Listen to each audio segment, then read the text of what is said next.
Alright, this screencast is on how to do conversions with the mole. So in the past few lessons we've learned a couple of different things about the mole. We've learned that Avogadro's number is 6.02 times 10 to the 23rd. We've learned that the molar mass can be the masses of all the elements in a compound, and now we need to put them all together and actually do some math converting.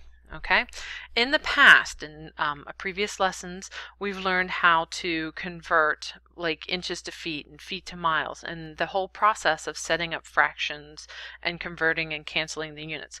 We're going to use that same process again, but now with some new units, the mole. Okay, so we just learned a new conversion factor. 1 mole is 6.02 times 10 to the 23rd particles, and particles can be atoms, ions, formula units, or molecules. So we can use this conversion factor just like we did when we knew that 1 foot was 12 inches. Alright, so Avogadro's number can be used to find the number of atoms of an element from the amount in moles, or to find the amount of an element in moles. We can't measure and count out the number of particles because that would take a ridiculous amount of time, and we can't see at that level. So we have to do calculations. All right. So, for instance, here's an example. How many moles are there in 5.38 times 10 to the 24th molecules of water? So we're going to start with the number that they gave us, the 5.38 times 10 to the 24th molecules of H2O. Now, it's going to be critically important that you write all the units. You need to write out molecules, and you need to write out H2O. You'll thank me in the future. Okay? Molecules does not have abbreviation. I'm sorry. It wasn't up to me. So we're going to write 5.38 times 10 to the 24th molecules H2O.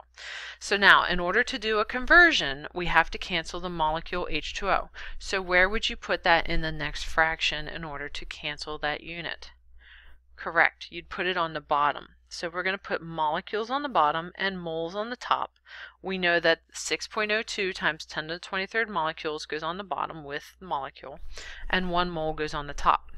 So now, when you do your math, you're going to type into your calculator 5.38, some kind of exponent key, 24th, and then you're going to hit divide, and it's going to be 6.02 exponent key the 23rd. And if you do that correctly, you should get 8.94 moles of H2O. Please make sure that you can get that correctly. If you are not able to get the correct answer, go back and watch the video on scientific notation. It'll explain to you how to type it into your calculator correctly. If you did get 8.94, okay, let's continue on. So, if we need to convert another unit to get to mole, we can use grams. We've found molar mass by looking either on the periodic table and reading the substance number, or by calculating it based on the formula. In a previous screencast, you watched us calculate water, and we've done Ca3PO4 in parentheses 2. Okay, so to find the number of, it says to find how many grams of helium there are in 2 moles of helium, multiply by the molar mass. This one's pretty straightforward.